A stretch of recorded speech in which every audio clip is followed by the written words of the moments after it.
Ang tulong natin ay nasa pangalan ng Panginoon. Siya ang lumikha ng langit at lupa. At ipahayag ang ating mga kasalanan sa Diyos. Ang ating Diyos ay Diyos na mahabagin at mapagpatawad.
Mapalad ang tao na pinatawad na yaong kasalanan at nalimot na rin ang kanyang nagawang mga pagsalangsang.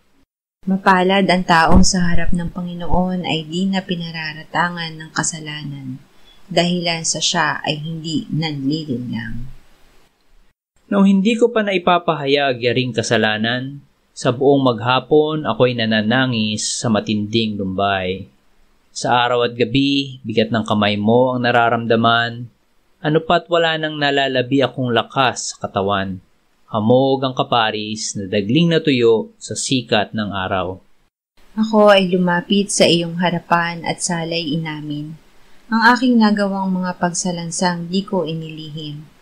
Pinagpasyahan ko ang lahat ng ito sa iyo'y idaing at aking natamo ang iyong patawad sa sala kong angking. Mga minamahal, sinasabi sa unang Juan 1:9, kung ipinapahayag natin ang ating mga kasalanan, maaasahan nating ipatatawad sa atin ng Diyos ang mga ito at lilinisin tayo sa lahat ng ating kasamaan sapagkat siya'y tapat at matuwid. Salamat sa iyo, O Diyos. Pinatunayan mo ang iyong pag-ibig sa amin nang si Kristo ay mamatay para sa amin noong kami mga makasalanan pa. Ngayon ay buksan mo ang aming mga labi at kami ay magpupuri sa iyo.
Roma 12:1-3. Kaya nga mga kapatid, isinasamo ko sa inyo, alang-alang sa mga kahabagan ng Diyos, na inyong ialay ang inyong mga katawan na isang handog na buhay, banal, nakasiya-siya sa Diyos, na siya ninyong makatuwirang paglilingkod.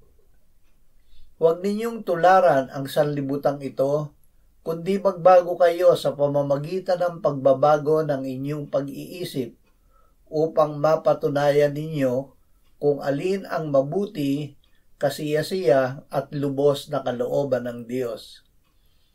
Sapagkat sinasabi ko sa pamamagitan ng biyaya na ibinigay sa akin, na ang bawat isa sa inyo ay huwag mag-isip sa kanyang sarili ng higit kaysa nararapat niyang isipin, kundi mag-isip ng may katinuan ayon sa sukat ng pananampalataya na ipinamahagi ng Diyos sa bawat isa. Mga sanggolpa, ang bawat mananampalataya ay binigyan ng Diyos ng buhay na walang hanggan na may kapangyarihang mula sa Diyos. Gayunman, dapat niyang isipin na siya sa kanyang sarili ay mahina pa, kasing hina ng bagong silang na sanggol. Siya ay sanggol kay Kristo, ngunit makalaban pa. Ang kailangan niya ay gatas na espiritual para lumaki, lumakas at makilala ang pagkakaiba ng mabuti at masama, hanggang mahusto sa gulang at magkaroon ng kakayahang tumanggap ng pagkaing matigas. Mamuhay sa kababaang loob ng sanggol na lubos na umaasa sa magagawa, hindi ng kanyang sarili, kundi ng Diyos na nagbigay sa kanya ng pananampalataya at bagong buhay kay Kristo Jesus. Awit 25:8-12. Ang Panginoon ay mabuti at makatarungan, kaya tinuturuan niya ang mga makasalanan tungkol sa daan. Pinapatnubayan niya ang mapagpakumbaba tungkol sa katuwiran at itinuturo sa mapagpakumbaba ang kanyang daan. Lahat ng landas ng Panginoon ay wagas na pag-ibig at katapatan para sa mga nag-iingat ng kanyang patutuo at kanyang tipan. Alang-alang sa iyong pangalan, O Panginoon, ipagpatawad mo ang aking kasalanan, sapagkat ito ay malaking tunay. Sino ang taong natatakot sa Panginoon? Siya ang tuturuan niya sa daan na dapat niyang piliin. Tiyak na patnubay ng Diyos. Ang mapagpakumbaba ay tiyak na papatnubayan at tuturuan ng Diyos. Ang mapagpakumbaba ay dukha sa Espiritu at tiniyak ng Panginoong Hesus na sila ay pagpapalain ng Diyos dahil para sa kanila ang kaharian ng langit. Bilang mga hinirang ng Diyos, magbihis tayo ng kababaang loob. Huwag gumawa ng anuman sa pagpapaligsahan o pagmamataas, kundi sa kababaan. May lubos na kapakumbabaan at kaamuan, may pagtitiyaga at nagpaparaya sa isa't isa sa pag-ibig. Sinabi ng Panginoong Hesus, mapapalad ang mga mapagpakumbaba sapagkat mamanahin nila ang lupa. Hebreo 5:12-14. Bagaman sa panahong ito'y dapat na kayong mga guro na, kailangang muling may magturo sa inyo ng mga unang simulain ng aral ng Diyos. Kayo'y nangangailangan ng gatas at hindi ng pagkaing matigas, sapagkat bawat tumatanggap ng gatas ay walang alam sa salita ng katuwiran, palibhas ay isa siyang sanggol. Ngunit ang pagkaing matigas ay para sa mga nasa hustong gulang, na dahil sa pagsasagawa ay nasanay ang kanilang mga pandama na makilala ang pagkakaiba ng mabuti at masama.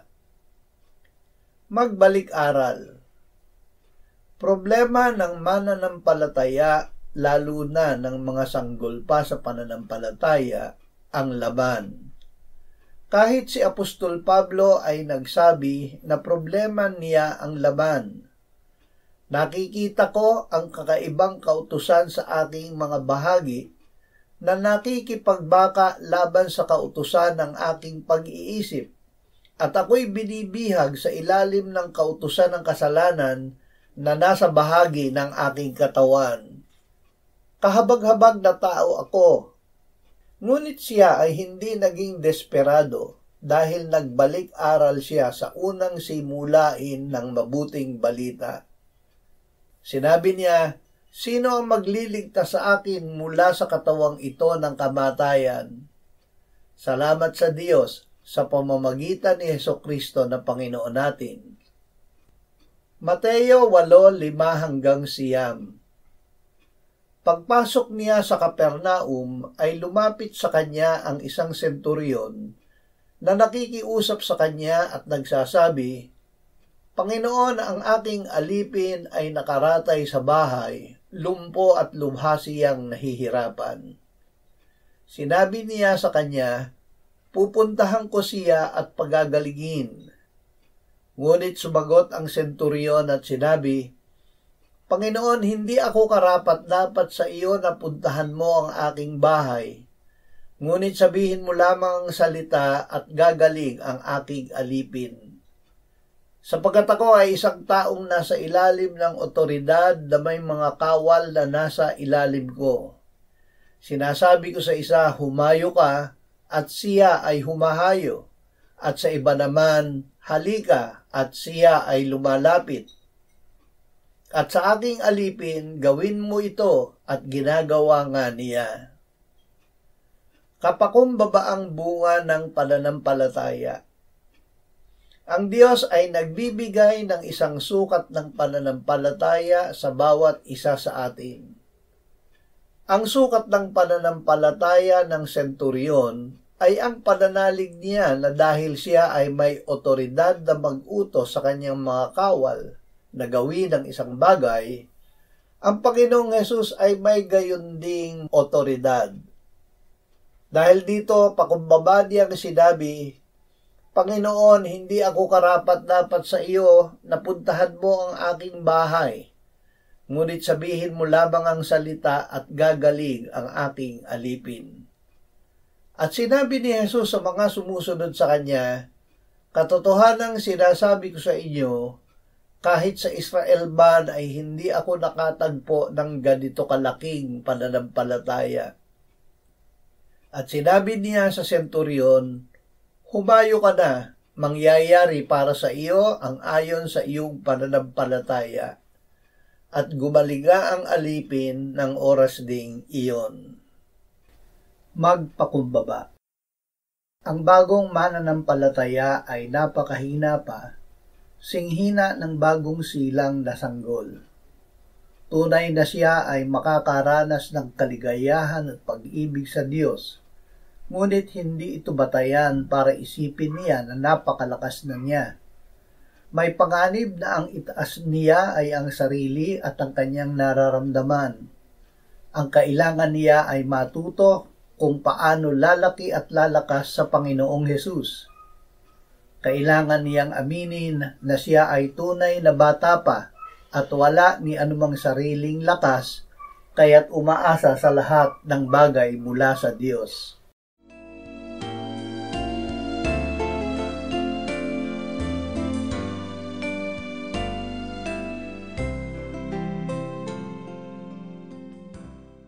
Manalangin tayo. Panginoong Hesus, sinabi mo, "Malibang kainin ninyo ang laman ng anak ng tao at inumin ang kanyang dugo, kayo ay walang buhay sa inyo. Ang sino mang kumakain ng aking laman at umiinom ng aking dugo ay may buhay na walang hanggan, at akin siyang muling bubuhayin sa huling araw. Sapagkat ang aking laman ay tunay na pagkain at ang aking dugo ay tunay na inumin. Siya na kumakain ng aking laman at umiinom ng aking dugo ay nananahan sa akin at ako sa kanya. Kung paanong buhay ang Ama na nagsugo sa akin at ako ay nabubuhay sa pamamagitan ng Ama, gayon din siya na kumakain sa akin, siya man ay mabubuhay sa pamamagitan ko." Panginoong Hesus, aming tagapagligtas, tinatanggap ka namin sa oras na ito bilang aming tinapay ng buhay. Tinatanggap namin ang iyong katawan na ipinako sa krus, namatay, inilibing, binuhay na muli, at iniakyat ng Ama sa kanyang kanan sa langit bilang aming tunay na pagkain. Tinatanggap namin ang iyong dugo na nabuhos sa ikapagpapatawad ng aming kasalanan bilang aming tunay na inumin. Manahan at mabuhay ka sa amin upang kami ay mamuhay sa pamamagitan mo kung paanong ikaw ay namuhay sa pamamagitan ng Ama. Salamat, Ama, sapagkat dahil kay Kristo, kami ngayon ay nakapamumuhay kasama mo kaisa ng Espiritu Santo. Sa iyo ang lahat ng kaluwalhatian, ngayon at magpakailanman. Amen.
Sa